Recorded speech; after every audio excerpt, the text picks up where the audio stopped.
Sky Howdy, and welcome back to another episode of World Bigfoot Radio. And I'm happy to say that I got a guest with me today that I've been trying to track down for about a year.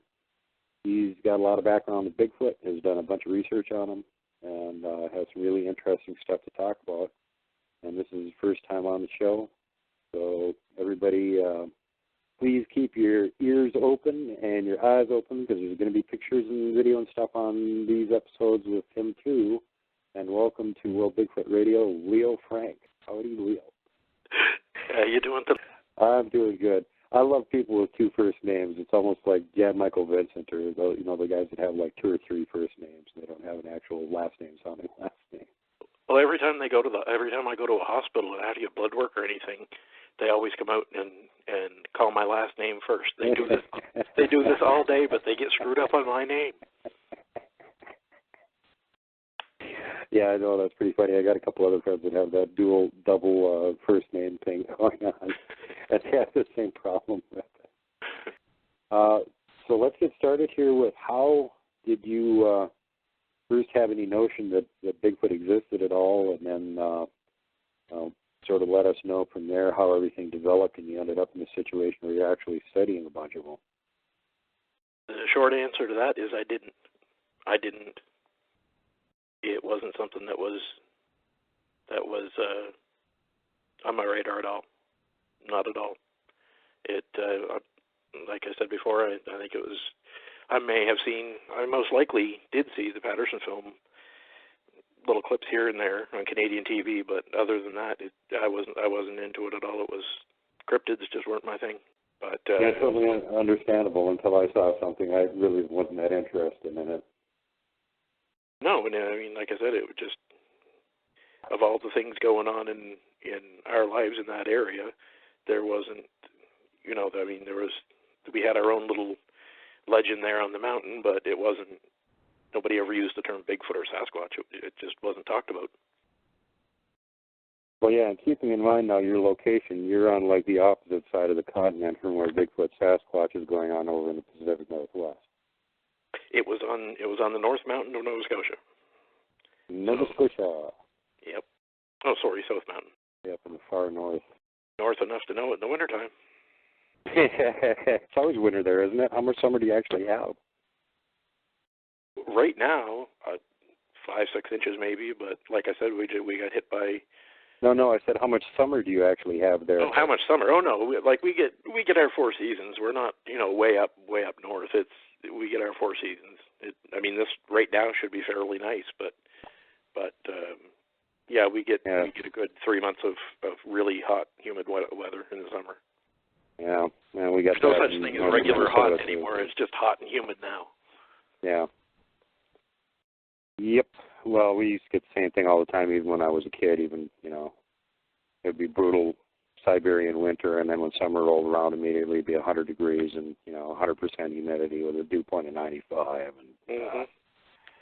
and then it would go back to Siberia again. So where I was at, we didn't have 4 months. We really had like 2. There was like 9 months of winter and 3 months of rough sledding, and that was about it. No, it seems to go right from the last 10 years or so. It seems to go right from winter right into summer. You get everything starting to bloom in the spring, but then it just gets hotter than hell.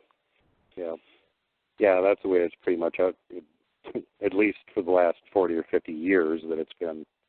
Where I grew up at, it was always like that. There was really no spring, and then the fall you'd be lucky if you had two weeks of it before it was winter and there was snow on the ground. Well, fall will stick around for a while here, but then when winter does hit, it hits. Yeah, you're lucky you're a little bit closer to an ocean. We were landlocked right over in the dead center in the middle of the continent, where winter wants to stay there year-round. It doesn't want to go away. But anyway, getting back to you and your beautiful part of the continent that you're on that I haven't been there, and that's actually one of the few parts of the continent that I do want to get to and go check out at some point, that whole upper East Coast area over there, real interesting terrain, lots of interesting stories from over there. So you really didn't have any idea that there even could possibly be a Bigfoot around your area. You hadn't heard any local legends or any scuttlebutt from neighbors or anything like that saying they saw anything weird. It was just the story about the local mountain. And what was the story about that? Well, we had the tramp, and that was supposed to be from my grandmother's time to my parents and stuff like that, it was supposedly a homeless guy that they assumed was mute because he apparently would come down towards the brook area and chase the kids out of there while they were playing. And he was apparently covered in animal furs. That's what he wore. And everybody would always warn, they would warn you, be careful of the tramp, and that kind of thing. So, but no, we didn't associate that with Bigfoot. It was just, we just kind of took it at face value, what it must be, right? So, right. But no, it was, it didn't make sense then, but it makes sense now. Yeah, but now it does make sense that it was a tramp, but it does make sense that it was probably Bigfoot. Chances are, yeah. Well, yeah, it's not like I haven't, there's, the only reason that there aren't a whole lot dramatically larger number of sightings from that area that you're in is because there isn't a dramatically large number of people there. And you have to have humans to make sightings. That, and people don't, it's hard for them to wrap their head around that people in that area especially, their way of thinking is usually about 20 years behind everybody else's. They're not from town. They're on the mountain. Right. They don't want people in their business. So anything like that, the only people that are going to know is close friends and family, and that's if they want anybody else to know. They're very, very conservative when it comes to that. Yeah. But after I had my first sighting in '97, I found the best way to get the guys on the mountain talking and stuff like that was drop in with a case of beer. And just start talking about hunting, start talking about the area, what's new and all this and that, and just kind of ease into what I saw. And the next thing you know, I'm getting reports from back in the 60s. So it was basically you walk in, drop a case of beer on the table, and start talking. Yeah. Yeah, the big icebreaker. Once they get to know that you're not like going to be a problem or something, and they can actually talk to you, then you hear all kinds of interesting stuff. Well, I mean, that's the thing is that, I played with their kids or worked for them or whatever. I mean, everybody knew everybody on that mountain. Right. So that helped too. But as far as getting to loosen their tongue a little bit, a few beers will do it. that's Nova Scotia for you, man. That's the way it is up here. Well, judging by the rate of drunken driving fatalities here in Montana, it probably works much the same around here. And well, actually, I used to live in Medicine Hat. I made it over to Montana for a weekend, but I don't remember a thing about it. You're in Montana. Yeah, that's Montana. Yep.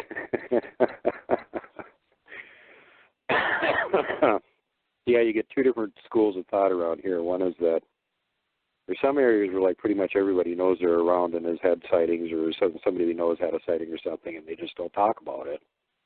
And then there's the more urban areas where they really don't like have that much firsthand recognition that it could be real or anything, but they're still fairly open-minded about it. Because being here, you're aware of just how gigantically vast these areas are in between these teeny little settlements of human civilization. It's not like the East Coast where it's like big town, big town, big town, little woods, big town, little woods. It's just the opposite here. It's 53 mountain ranges with like 5 cities that aren't big enough to actually be cities, towns in them, and a whole bunch of littler towns. And, there's some places here where you go 40, 50 miles in any direction and not run into a road, much less a human, So this is the sticks, And when you get out to places like this and you look at it, all of a sudden your idea that we know everything and we've been everywhere and seen everything starts to fade away a little bit because there's just gigantic land out here that, people just don't go on. It's too far from the road. Why go there? It's inconvenient, blah, blah, blah. You get somebody going through there every few decades or something. Well, God knows what's out there. We'd never see it. Yeah, and that's the same way it is on the mountain. I mean, they've got, you have hunters and stuff like that, but I mean, a lot of the places that they hunt the same place every year, and everything like that. There's a lot of untouched forest up there. It's because of the low population and everything. When you look at the land and see how it's laid out, then you see just how good of a habitat there is around here. Yeah, and the other thing that I'm sure holds true up there, like it does down here, for hunters and stuff, they find an area that they like hunting in, and maybe they got a deer stand set up or something like that. They tend to stay right on those trails, and they know the way into their deer stand, and they go down the trail, get to the deer stand, and then they take the same trail back out again. They're not out in the bush. They're not off the trails beating around, running through the woods and stuff. So in that sense, we're very predictable, and you got a low human population to start with. And then where the humans tend to go is fairly predictable. It makes it really easy for them to avoid us. It does, and like you said, it's the same thing. They set up a deer blind, and that's their spot, and they do their thing there. But as far as the days of the Hollywood hunter, where they grab the rifle and they roam around the woods all day, but I don't know anybody who does that anymore. No, nobody really has the time for it. I mean, no. That's one of those living off the land things where you just run around somewhere with your horse and you randomly see an elk and you drop it because you need food, You want to go out and cash that tag in as fast as you can. Yeah, that's it. Well, so you mentioned that you had your first sighting in '97. Can you let us know how that happened? Well, first off, in '85 we had rocks thrown at us down at the brook. Now, when I talk about the brook, it's all the same brook, the same area. Everything happened along that brook. So we had some rocks thrown at us there. But then, again, like I said, nobody was thinking Bigfoot. Now, fast forward to '97, I'm just, we often, all of us, on younger people anyway, on the mountain, we always would take the brook rather than take the road if we were going to visit each other, because when you do that, it just seems like you get there faster. It's actually longer, but it seems like you get there faster because there's so much to look at.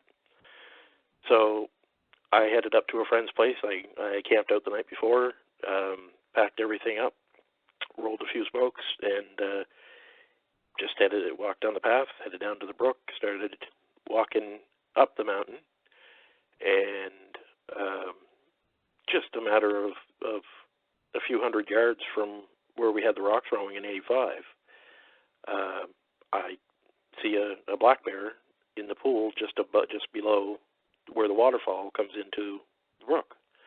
So I start to back up a little bit, and as I did that, the black bear stood up on two legs, and here we go. 21 years later, this is me.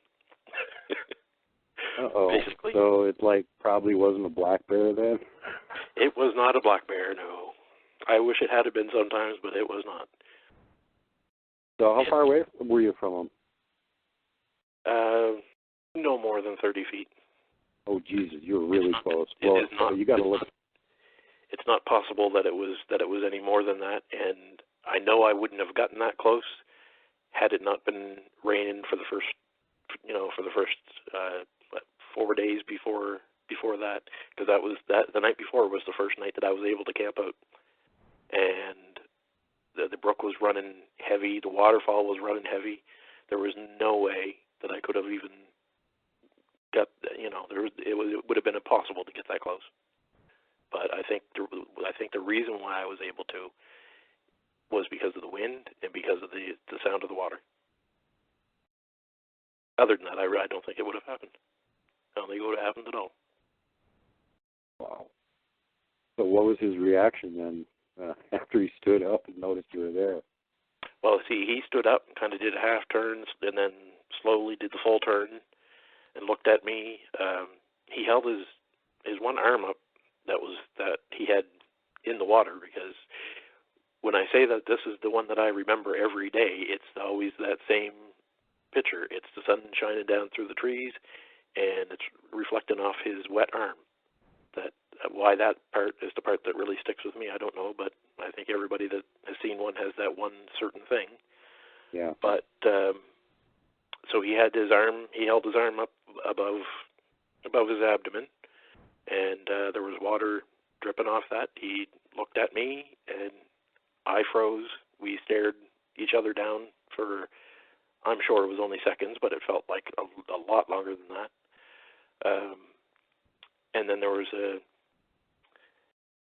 it was like a sigh. It was like a frustrated sigh, like he wasn't pleased at all about what But what had just happened, he had just got caught, and there was a frustrated sigh, and then he kind of had turned his head a little bit and gave the air a smell, and right back to me again.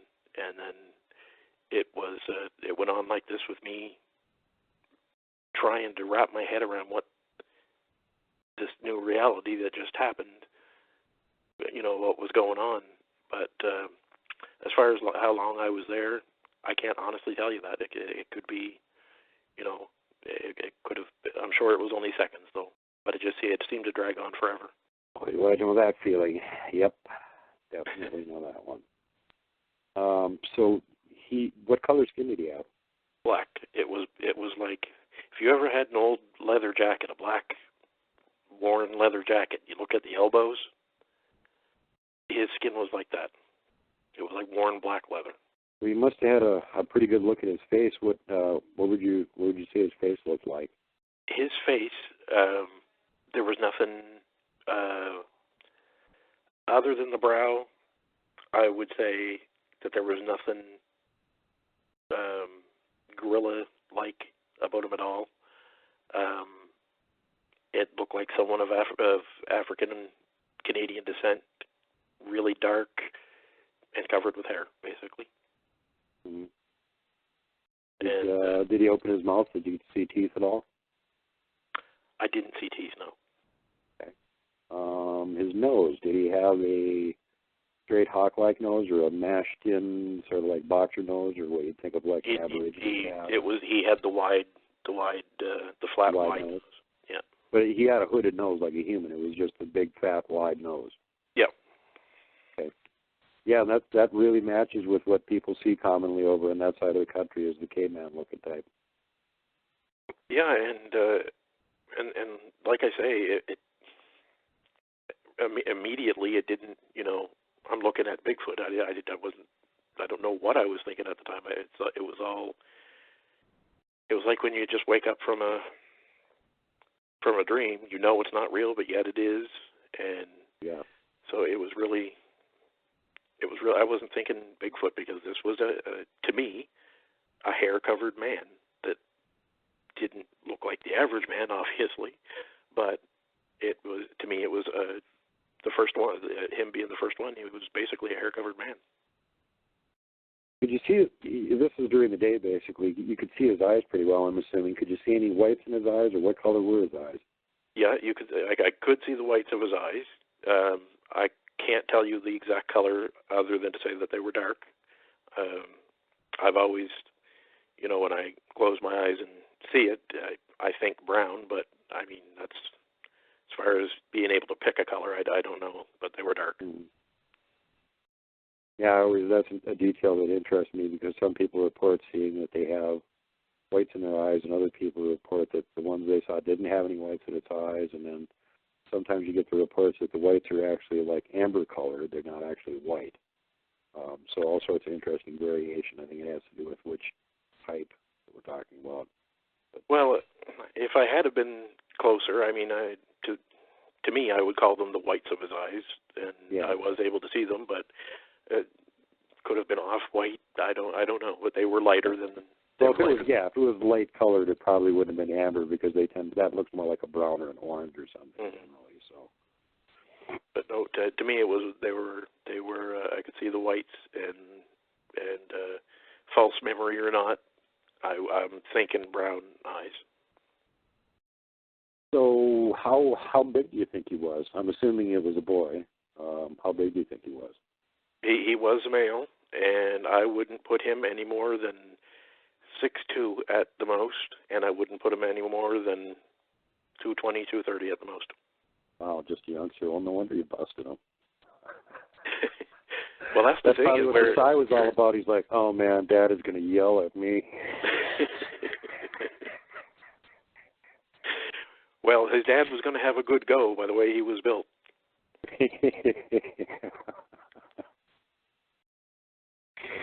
Oh God, that's so funny.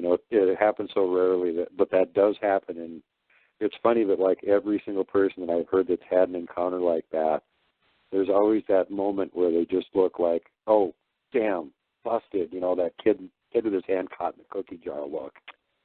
And well, I don't think he knew what to do any more than what I did at the time. Yeah, I mean, exactly. I can only imagine what I looked like to him. Yeah, it's pretty funny. The reaction is always good. That's just like, uh-oh, busted. Now what do I do? I better just freeze here for a second and think about it. Well, I think as much as what I was kind of sizing him up, I think he was just as bewildered as what I was about. I mean, I'm sure he had watched us, and I wonder if he was even the same one that had thrown the rocks as a youngster when in '85. I don't know. I mean, after this happens, 1,000 things run through your head, but they're all just possibilities, I guess. Yeah. Well, same area. He's probably a member of the same troop at the very least, if not the same individual. At least you're around there a lot. There's no doubt that they've seen you. And I have no doubt about that. I have no doubt whatsoever that they saw us all the time because we were down there all the time. Every weekend we were down there. That's probably part of the reaction why he didn't just immediately jump up and run like hell, because he probably recognized you and went, "Oh, what do I do? He's not really dangerous. Duck down again? Let me think about this." Well, the first thing he probably thought was if he did know me is, I know this dude, but damn, he needs a haircut. He's been away for a while. He needs a haircut. I had longer hair than he did at the time. That's funny. Yeah, just the surprise. It's a good thing that you were. And 30 feet is really close, though. It's a really good thing you weren't any closer than that when you finally realized you were there. Yeah, I wouldn't have wanted to. As scary as what it was after the fear did kick in, I don't know if I would have wanted to get, to have come around the corner and had him any closer than where he was. I think it was just the convenience of where the water pooled at the bottom of the waterfall. That's why he was there. I'm glad I didn't walk up on him on his way there. So. Yeah, no kidding. Oh my God. Yeah, you get some of these reports of people that are walking through the woods or something. They're practically walk into one of them, and then it basically has to move to avoid them walking into them, and then they get the shock of a lifetime. Oh my God, that huge tree just moved. That's not a tree. Ah! Usually followed by swift retreat in the opposite direction from whence they came. But interesting stuff. Apparently they knew you were in the area and they had seen you before, and I'm just guessing by the reaction of the youngster there that you busted playing in the pool. So then, after you saw that, what kind of an effect did that have on you? Well, like I said, it seemed like it. I'm sure it was only seconds that I was there, but it seemed like it drug on forever because of the memory that I have of it. To me, I think, well, how do I get all of that just from the time that I would have been there? But it's hard to explain. It's like time slowed down. And traumatic situations drag out really long because of that. You process super fast. It did. It seemed like a long time, but I mean, deep down, I know it wasn't, but it seems like it was. So after he left, he left first, or you left first? He left first. You know what's strange about that? At the exact same moment, there was an inner voice in me, and yes, it was mine. That I'm not getting into that, but anyway, it was my voice, not the one I'm used to hearing when I think, but that said it's time to go.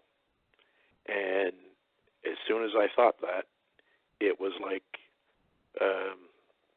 someone hit a switch on both of us.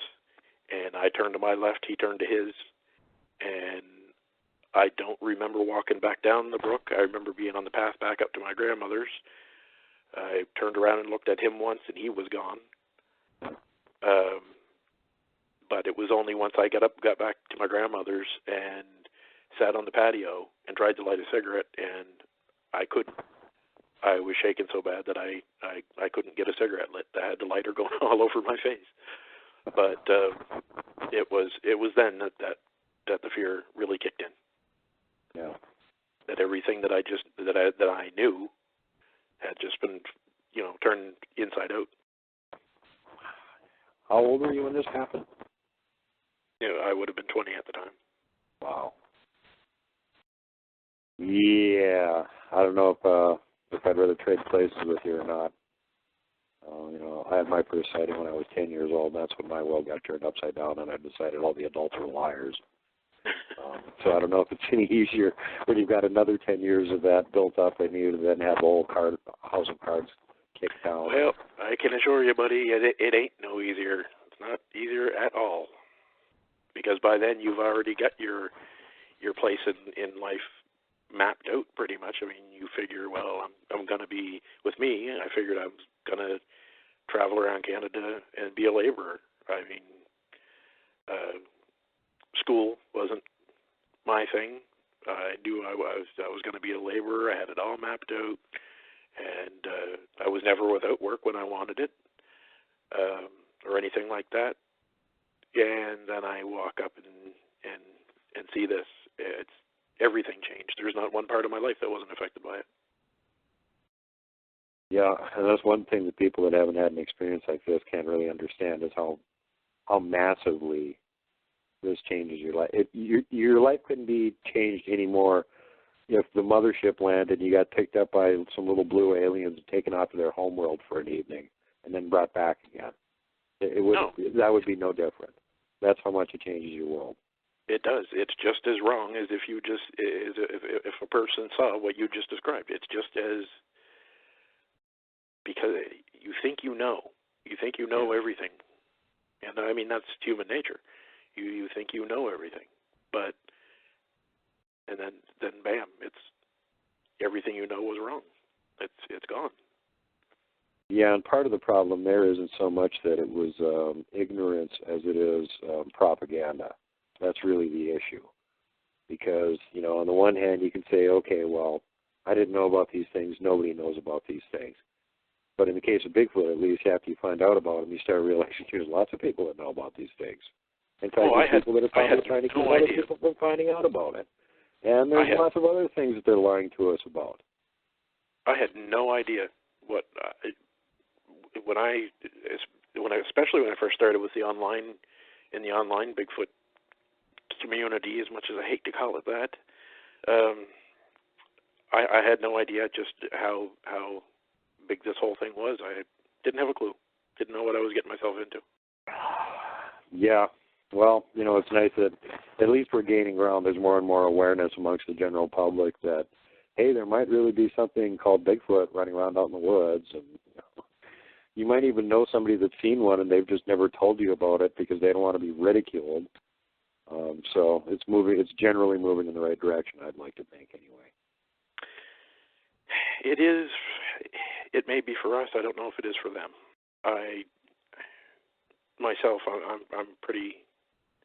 I'm pretty happy with the way things are right now. I mean, I completely understand why people feel the need for their immediate reaction is protection and everything like that. I don't want that. There's no need for it. They're good. They're fine. Yeah. No, I'm totally in favor of them being recognized species, which they basically already are. Go to Zoo Bank Genetics. They're a documented species. Well, that's the government is lacking behind everybody else again, and the issue here isn't Bigfoot safety. I'm not worried about Bigfoot safety. Bigfoot can take care of himself, and he doesn't need our help. I'm worried about our safety, and that's why they need to be recognized. Yeah, I understand that part too. But again, I've only had maybe three times where after this that I even felt the slightest bit threatened. Right. But no, I completely understand. They're not all the same. They're not all. No. And there's actually parts of the country where they're damn hostile, and you don't want to get anywhere around them. There's just not, Montana's a good example. There's parts of Montana where, there's Bigfoot all over the place here, but there's some parts of Montana you don't do any Bigfoot research because all the local troops are hostile as crap, and they'll just crush you with a boulder. Nobody will ever see you again. You don't play around with them. I understand the awareness thing. Yeah, I mean, and generally, here's the easy way to tell. If they're anywhere near where humans are, You might be able to get away with interacting with them. If they're way out in the middle of nowhere, they hate humans. They'll just crush you. Well, chances are, if they're out in the middle of nowhere, then they're there for a reason, and they haven't. Exactly, because they want to be that far away from us. Yeah, they haven't observed us by choice. The ones that are closer have observed. I mean, people don't realize, even with small game and stuff like that, anytime you go in the woods, you have no idea how many eyeballs are on you. Oh yeah. But tons of critters watching you. Oh yeah. With the intruders. But you don't think it until somebody says, "Oh, look, there's a rabbit." Okay, we saw a rabbit, but when you go into the woods, there's a lot of eyeballs on you. Yep. Unfortunately, not as many as there used to be, but there is. Well, it depends on where you're living. There's no shortage of it around here. Yeah, but you're in Montana though, so. Yeah, that's what I'm saying. We got the fourth largest state in the union with less than 1 million people, so plenty of room, plenty of animals, not very many people. Kind of nice. Beautiful country, though. Yeah, it's amazing. It's amazingly rugged, and it's amazingly difficult to get around in a lot of it, and the roads aren't very well kept up. And some areas there's a complete lack of aforementioned roads. So unless you're riding on a horse or something, you're just not even getting in there. And they do that stuff on purpose, too. There's areas out here where they're taking the old hunting and fire access roads and stuff and just basically like tearing them up and putting boulders in them and stuff so people can't drive down them anymore, which I find highly suspicious, but yeah, whatever. Well, I mean, we both know, I mean, I assume, the government knows. I mean, later on, years later, and we'll talk about that later on, but I mean, all of a sudden, I have people from the Parks Department and stuff trying to stop me from getting where I need to go after tracks were found too close to the road. So I mean, the government knows. It's just they're the ones that are trying to decide for us what's best for us when we know. So yeah, I know a lot of people just think that this is all hokey-do conspiracy theory, but I'm telling you, everybody that's been involved in doing Bigfoot research has experienced this. They'll all tell you what's going on. Why, we don't know. But there is definitely some, there's people that are trying to stop this information from coming out for whatever their reason is, and it could just be liability. Just that, essentially at the point where it comes out, everybody's going to go, well, why didn't you know about this before? You've only got two options here. Either you're incredibly incompetent, in which case, why are we giving you any money, and get out of office? Or B, you've been covering it up. And why have you been covering it up? And people have been going missing and getting injured and da-da-da-da-da. And, how many people are going to say, well, so-and-so disappeared in the woods, and we think Bigfoot did it, so now we're going to sue the government. And all I can see is that, that's probably a viable reason for why they're trying to stop it. It could be something as simple as simple as that didn't sound. It is very simple when you think about it. But for whatever reason, I can't prove it to anybody other than the people that were around at the time. But I can tell you 100% that the government knows. Mm-hmm. Yeah, how can they not know? I mean, strictly from a science standpoint, we've got satellites. We've got infrared satellites. We've got infrared satellites who can see anything that's human size and things that are smaller than that. And if there's Bigfoot running around, we can see them with infrared satellites, and we know that they're there. Yeah. It's that simple. It is that simple. So that also means they know about the other cryptids that are there that they're also not talking about. Let's not get on that subject any further. Well, no, I mean, if they're not going to let us know about the one that would be, out of all of them, I would say that Sasquatch would be the one that would be, as hard as it is to wrap your head around, it would probably be the easiest for the public to wrap their head around because there are similarities to us. Yeah. Now, with the other cryptids, no, that's not going to happen anytime soon. no way. No. And, the other thing with Bigfoot, though, is it's become such a common knowledge, folk legend sort of thing on the North American continent that it's like you'd have to practically be living in a barrel to have not heard the word Bigfoot, whether you think it's real or not. So it's really become a cultural thing where everybody sort of has heard of Bigfoot, and whether they think it could be real or not. And, you compare that to some of the other cryptids that 99% of the people have never heard of in their life, and there's no way in hell they could believe anything like that could exist. So yeah, Bigfoot's got a big jump on the competition. Plus, having already a sequenced genome helps too. But so anyway, getting back to your story, you're back at the brook and you saw the scary furry dude, and you got back home and you couldn't hardly light your cigarette. And where did your life go from there? Now you've got this whole earth-shaking event and everything's changed, and is that the point where you decided you actually wanted to know more about him and start trying to research him, or how that happened? Well, I mean, back then it was libraries and. I remember. Yeah, I found mine in the early '70s. There was nothing out there. No, it was some hardcover children's books and stuff like that. I mean, I grabbed everything that I could, but I mean, we're looking at, all you would see was the Patterson film over and over and over again, and cute drawings and stuff like that. That is not what I saw. I mean, it is, but it isn't. So, basically for 10 years, it was a matter of libraries, a little bit online, and then I saw a documentary that had Janice Carter and Igor on there, and Igor, yeah, go Igor. He's my hero. Go Igor. But that's kind of what gave me the idea, because I mean, in the books that were available to me at the time, there was nothing about interaction or anything. It's just there's this giant monkey man roaming around, and that's another thing too, was that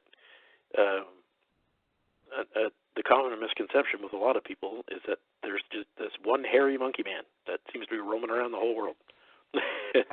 And well, now just hold on a second before you start giving them a hard time. I think that sort of tied in with the woo crowd somehow. That there's only one Bigfoot, but he can pass through portals, so he can be sighted multiple places in the U.S. all in one day. Of course. I know. That always gets me too, especially when you're talking to news people. So you saw Bigfoot. I saw a Bigfoot. What do you mean? You saw a Bigfoot. Not the Bigfoot. You mean there's more than one? Yeah. Needs to be a population in order for a species to exist, correct? Go back to basic zoology. And that was the thing with me. The reason why I kept going was because it just, right off the bat, it was like, well, if there's one. There has to be more. Right. Simple, logical thinking. You got to put two and two together, if there's one. So, I mean, that's what kept me looking. And with the reading and more online stuff and everything like that, it was a lot of frustration, because I'm running into people that I respect, yes, but I mean that are going out with trail cams and thumping on trees and banging on trees and everything like that. And yes, that's fine, and there's results that you are going to get from that, but they are not the results that I wanted. Right. And my main thing was to see another one, just to justify the first one in my head. I wanted to see another one, but I couldn't stop at that. And there was times when I probably should have, but I didn't. And so, yeah, it was basically 10 years of possible tracks, 10 years of possible locals, 10 years of possible everything, until I moved to New Brunswick in 2007, and that's when the possibles turned into reality. So that I've been very fortunate to just hear something one night and start getting brave enough to ask questions. Once I started asking questions, that's when I got the answers. Nice. So in this case, in this area in New Brunswick that you're talking about, were there locals there that had an awareness of it and would actually talk about it, or were you still pretty much on your own? Well, the thing was, I mean, there had been, I believe at that time, there had been the New Brunswick black Bigfoot sighting that was seen by 2 cars. But other than that, there wasn't a whole lot. But the advantage that I had was I lived right almost on the border with Quebec. So where I went over to buy my cigarettes and my beer, I got to know a lot of the Micmac elders.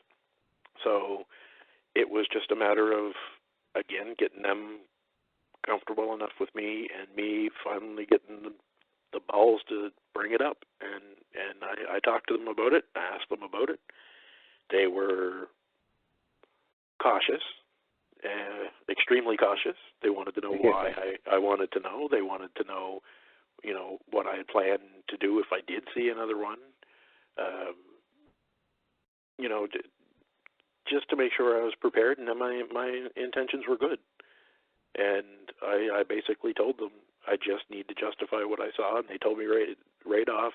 I remember Mr. Jerome telling me right off. He said, "You saw what you saw." He said, "You don't need to justify anything. You saw what you saw." And but I mean, I kept hounding at them, and they kept questioning me. And then finally, it was as simple as him walking over to the window of the store and pointing over at the mountain. He's right over there. So, I figure, well, they would know. If anybody there is going to know, they would know. And luckily they did. I screwed the directions up really bad the first time, but that's neither here nor there. But in the end, it turned out very well. Yeah, you told me that when you went left and you should have went right, or vice versa.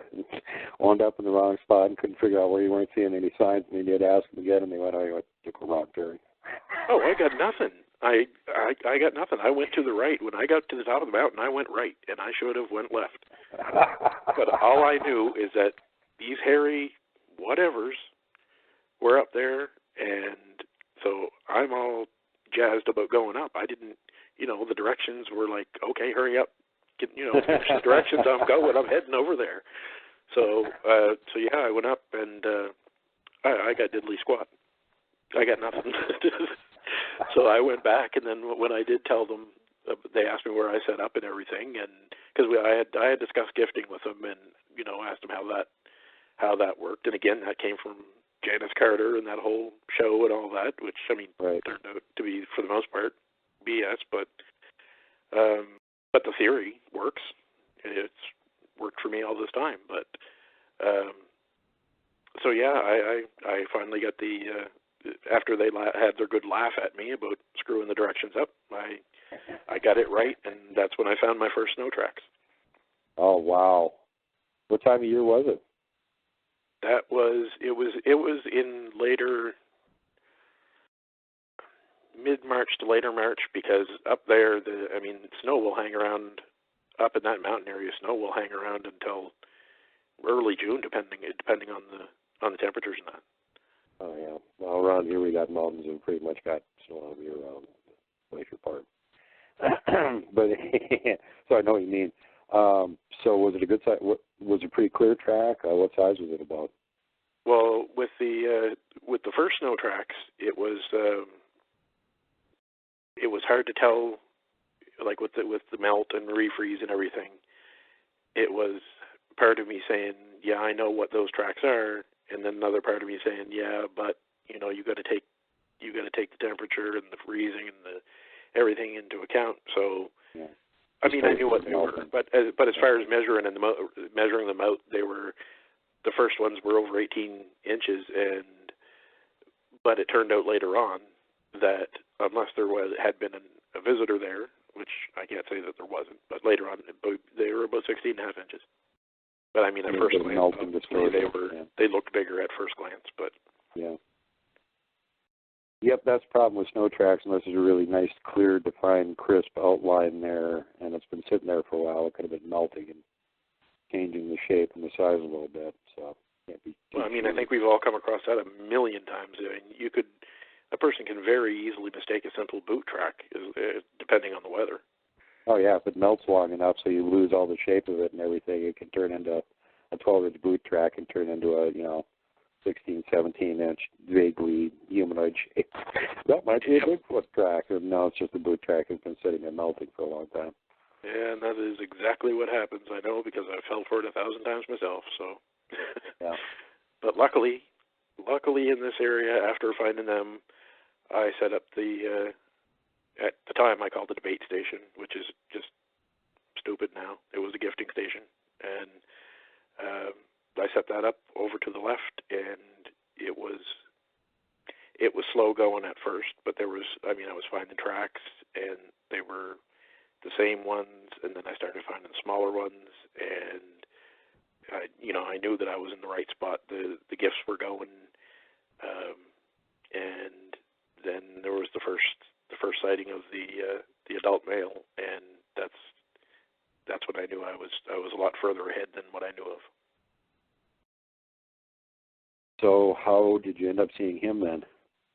He basically came out to the tree line just to acknowledge, I think, just to let basically let you see him, is what you're saying. Yeah, basically it was he come out and he was holding onto a branch of a tree actually, and he stepped out of the tree line and took a look at me, took a look up at the bait station and back at me, and gone. But I don't know if it was an acknowledgement by him, or if it was, if this is what you're looking for, here I am, whatever. Yeah. But I think, to me, I like to think it was an acknowledgement that they saw me traipsing through there and bringing them in these things. So I'd like to think it was an acknowledgement. And it could very well be. How long had you been going in there at the time when you finally stepped out and let you see him? Oh boy, well, it would have been in the summer of 2007 when I got the vocal, and then actually going in. It would have been 5 to 6 months before I got any real results other than things that could have been something else. Mm-hmm. So it was a while. It didn't happen instantly. Yeah. And how often were you up there? Oh, I made sure that I was in and out of there. I would start going in a couple days a week, but pretty much every weekend I was there. So once I had that first sighting, then it increased to more than that. It was 3 days a week plus weekends, and that was taking its toll. But I didn't care. I was on the brink of something that's not possible. Right. And so the point here is that they had seen you so you were there 25, 30 times probably by the time the big guy stepped out and showed himself. I would think maybe a little less, but I would think that's not a bad ballpark of it. No. It's interesting to think about because the area up there, I'm doing research at Patty Canyon. I only show up maybe at most once every 2 or 3 months. Sometimes it's 6 months in between visits. And all we're doing at this point is just going up to one specific location where they seem to leaving structures and changing them a lot. And the last 2, 3 times that we've been up there, man, they're on us like fleas on a dog. They're following us around. They're making noise. They're snapping branches. They're throwing rocks at us. And, nothing aggressive, but it's just so obvious that they're making, hey, we're here. We know you're photographing our tree structures. Yeah, well, like I said, that's the thing. Lots of things went on, but nothing that I could, call. I'm a person that tends to believe what I see. So right. Anytime that I heard anything big, okay, well, it's probably a moose. Don't get excited. It's probably just a moose. Because, the place up there is polluted with moose. So, I'll tell you what, there's a food source for the bigger ones. You can eat on moose for a while. You're right, and I actually did find a kill, and for some reason, I was gifted the bladder. So, no, when I say that their idea of gifting sometimes is a little off, I mean it. I was gifted a moose bladder. I've heard some anecdotes from the tribes over here in the back west about that too, where they were trading with them, and what the Bigfoot thought was something that was really cool and worth a lot really wasn't cool or worth anything from our viewpoint. So the trading thing didn't always work out that well. No, it doesn't. It's kind of funny though. Kat talked about that a little bit too. Some of the things they think are things that are blue, sky blue colored for some reason. They seem to like that. White feathers. White feathers are the coolest thing ever. Yeah. Go to the Bigfoot, something that they'll really like that they're not going to eat. Give them some white feathers. I have to agree there with the white feathers.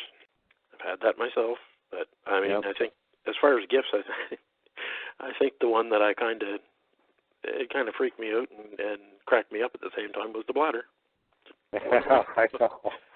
What do I got to do with this, but I mean, when you think about it, I mean, you can actually make tobacco pouches. I mean, they knew I was a smoker. You can actually make tobacco pouches out of them and stuff like that, which people do and they sell. But I don't know.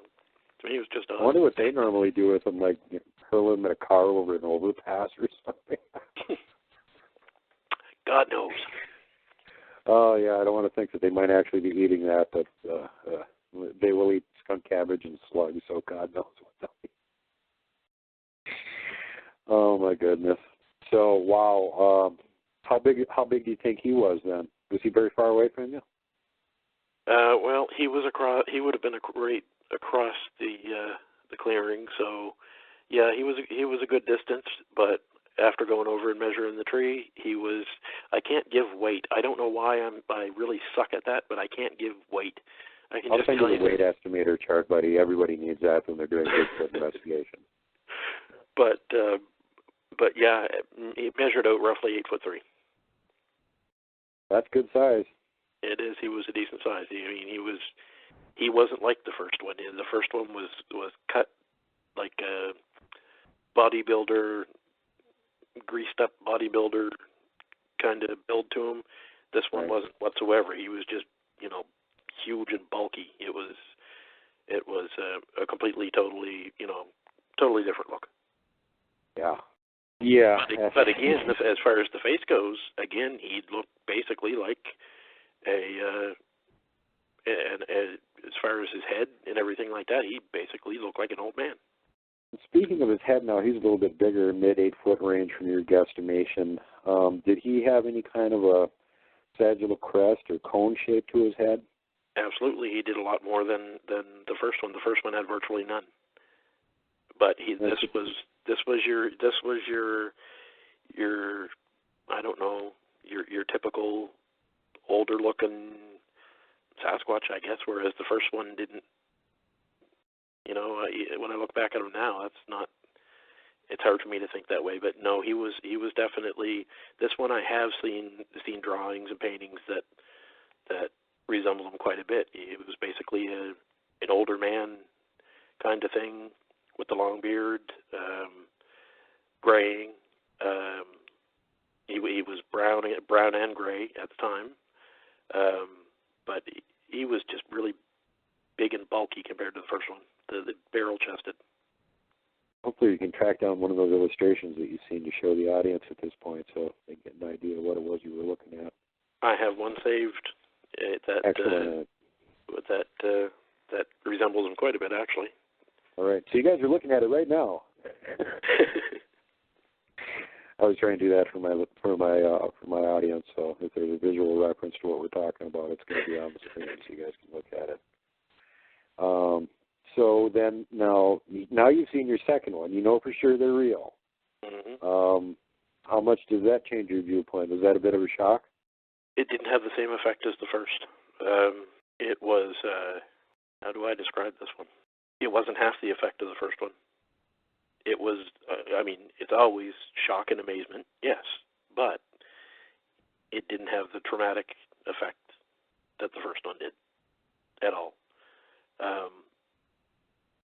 It was excitement to the point of shaking and stuff like that, but not the same type of shaking that happened the first time.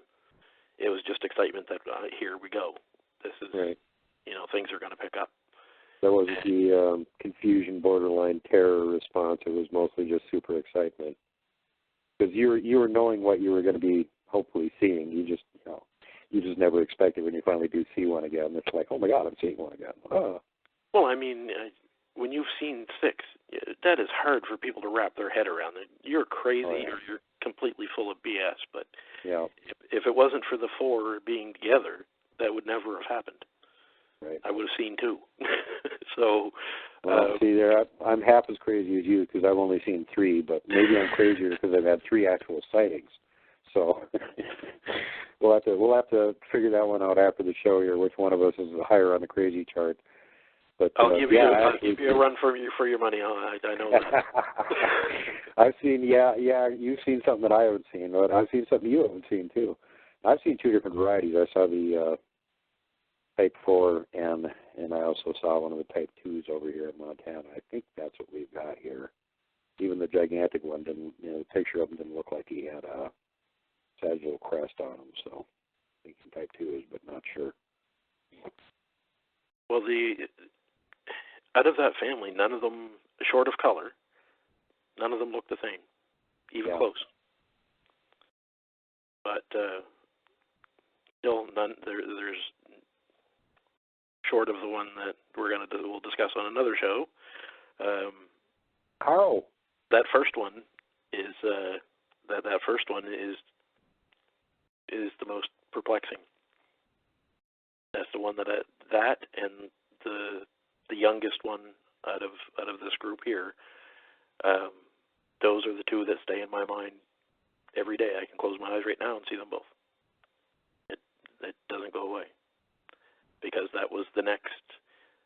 I mean, as great as it was to see the older one, to see Wyatt, and finally get, to know that I was getting somewhere.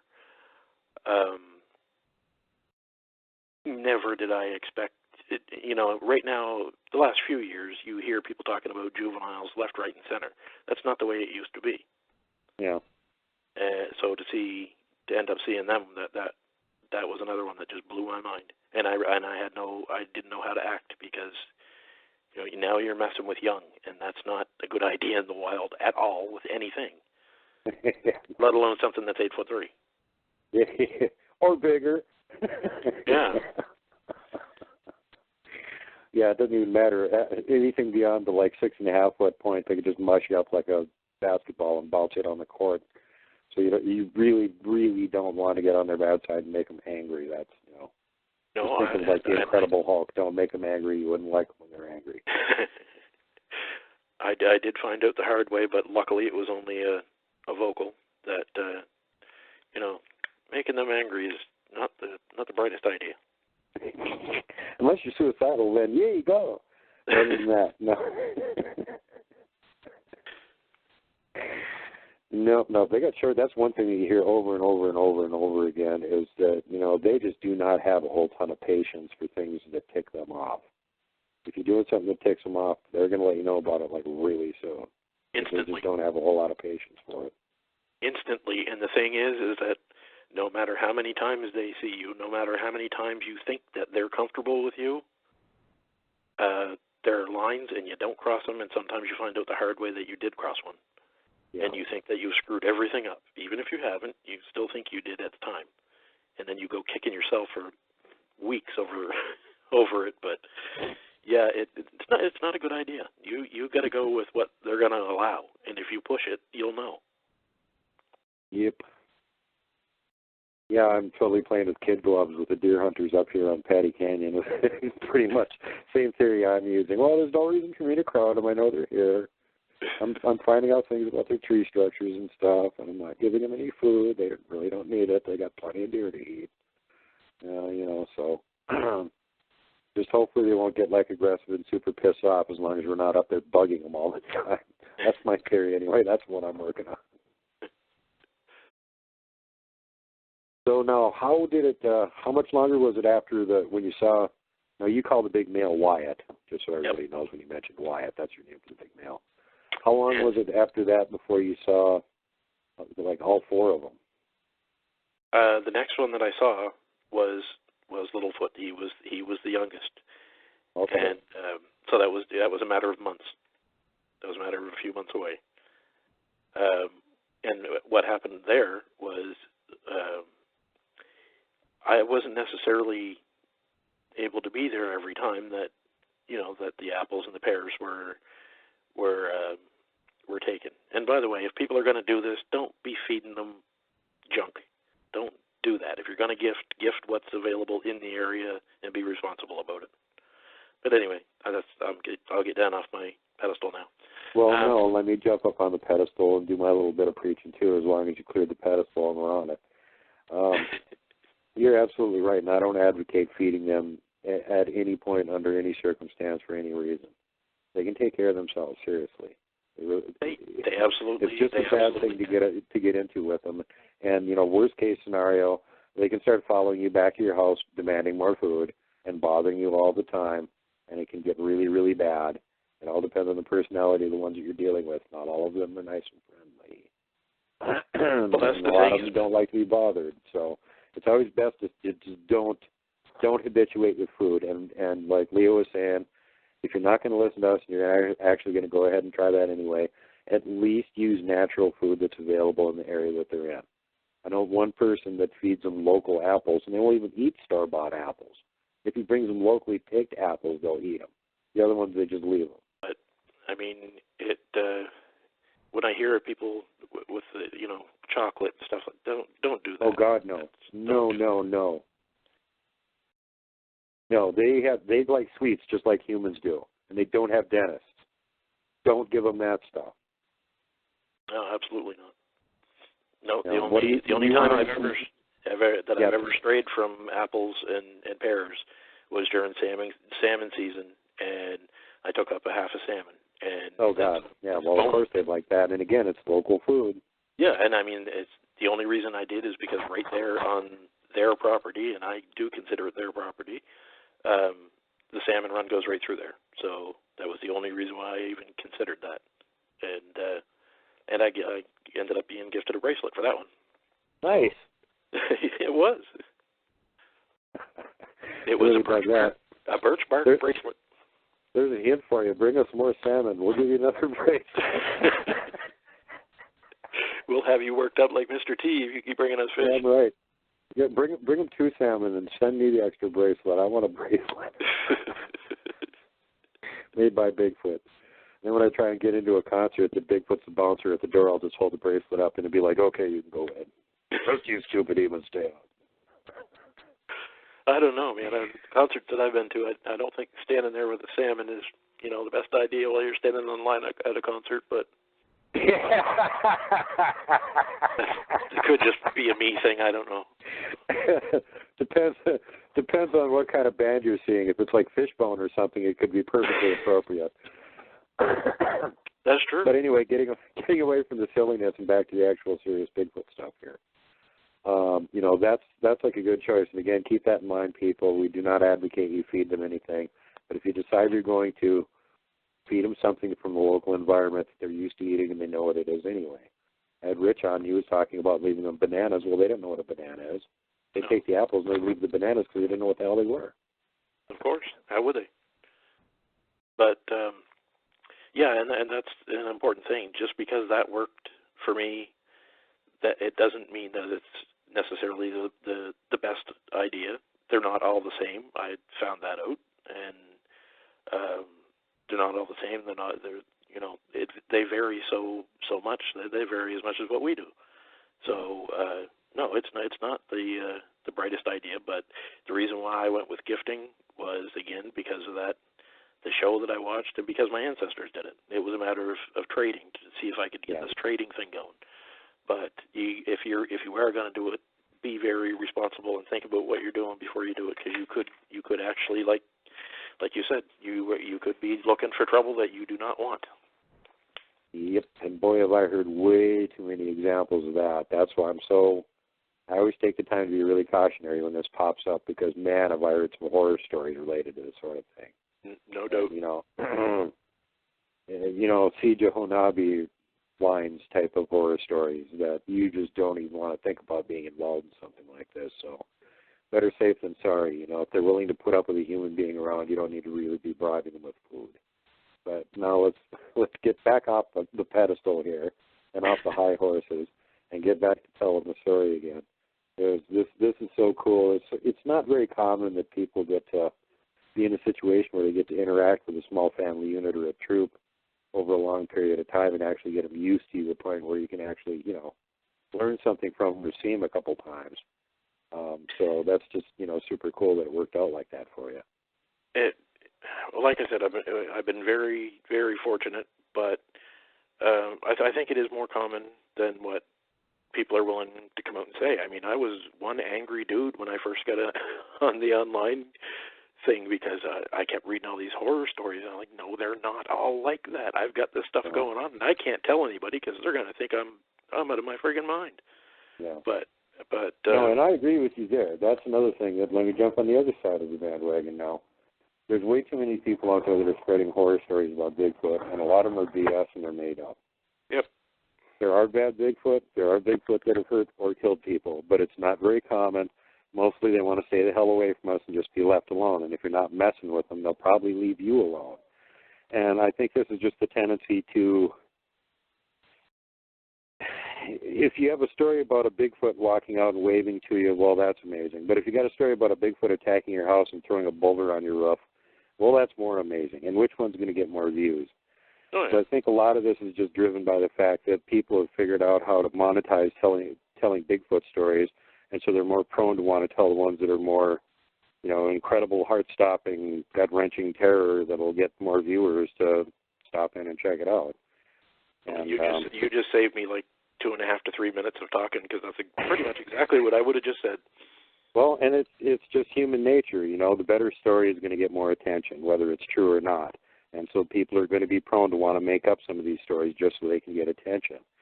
And then the ones that are true get blown out of proportion because they got the ring of truth to them, so people can tell this is a true story. And it gets repeated and repeated and repeated ad infinitum.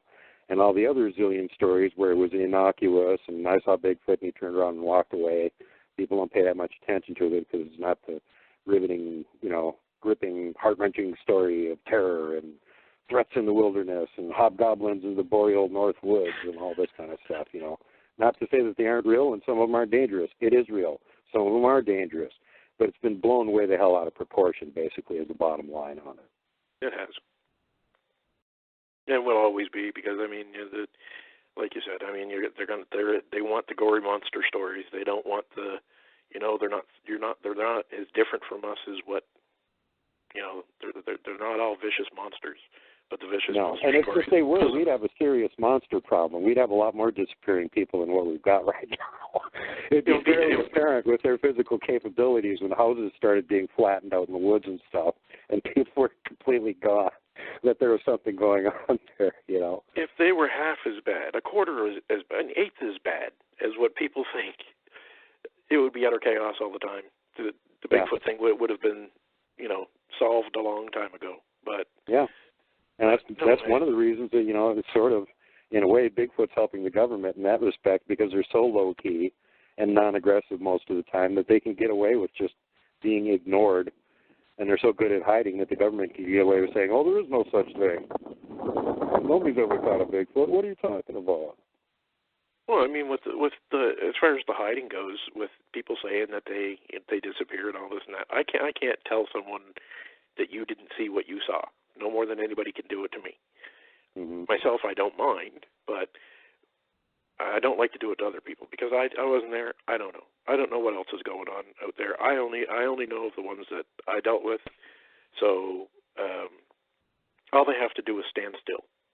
Because if you're walking straight and you have something dark over here to your left and it's standing still, your brain isn't going to think animal, isn't going to think anything. It's going to think it's part of the forest because that's it's just another shadow or it's a piece of a tree or something like that.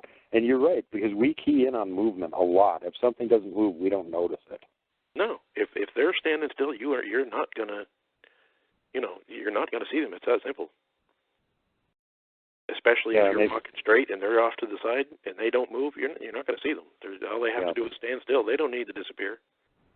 And part of that is your brain pattern recognition. You're not used to looking for something that's Bigfoot shaped that's like 9 or 10 feet tall.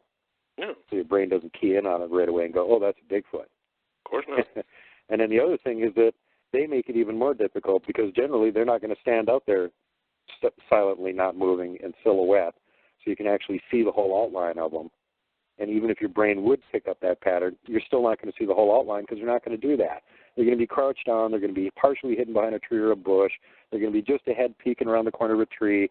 So, what's the chance that you're ever going to notice that if it doesn't move? Just about nothing. Zero chance of ever noticing it, of one just standing still.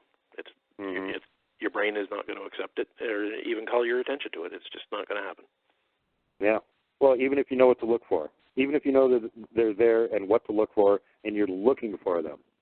you're still probably not going to see one because they're just that good at hiding. And for the random guy wandering through the woods on the way to his deer stand, there's zero chance you're going to see one. Unless it's moving, you're just not going to see it. No, you're not. Thanks again for being on the show, Leo, and everybody out there that's listening. Be kind to each other. Be nice to other people. Always take it carefully. Safety first, last, and always. And no matter what you do, God help you. Do not hug the Wookiee.